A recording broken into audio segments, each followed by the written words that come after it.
After a cold and wet day, a quick rebound back to warmth, at least for now. My first alert forecast with a continuing battle between the warm and cold air. That's less than a minute away.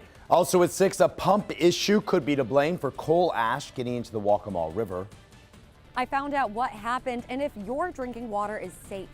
Right now, the Waccamaw River is testing normal after coal ash from the old Granger site in Conway might have made its way into the water. Santee Cooper says a pump issue is to blame. This happened at one of the excavated coal ash ponds off Highway 501. That's where we find WMBF News reporter Erin Edwards tonight. Erin. Eric and Meredith, most importantly, we're told that your drinking water and the Waccamaw River are safe. And this comes after soil from this coal ash pile made its way into the river. And it's just, this is another reason to say, get it out. Let's get it gone so we don't have these problems anymore. What was once 1.4 million tons of coal ash is now only 45 tons. But that 45 tons could still be dangerous.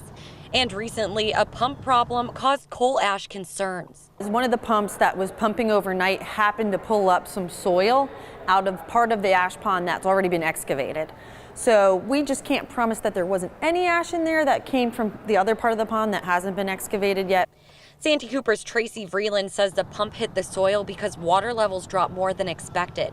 That soil made its way through a permitted outfall and into the Waccamaw River. Have the results, and the water is okay. For the past few years, Waccamaw River keeper Cara Schildenack has made sure this coal ash pile didn't harm the Waccamaw. We had this huge major flood event where it was expected. We thought it was definitely going to happen, that we would have a huge coal ash spill in the river, and we averted it. Like, they did everything they could to make sure it didn't happen, and we all breathed a sigh of relief.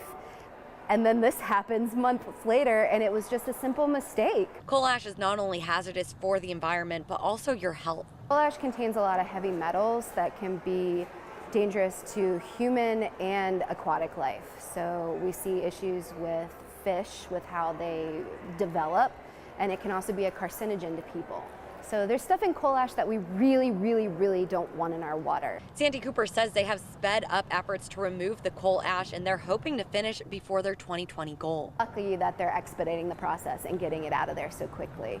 It's been a long process. It's still ongoing. It's, we're hoping that it'll happen sooner rather than later. But it's just another reason that we want it out. It's something to keep in the back of your mind that we don't want coal-fired power plants on our riverbanks. We don't want coal ash on our riverbanks. We don't want any pollutants that could make us sick in our water.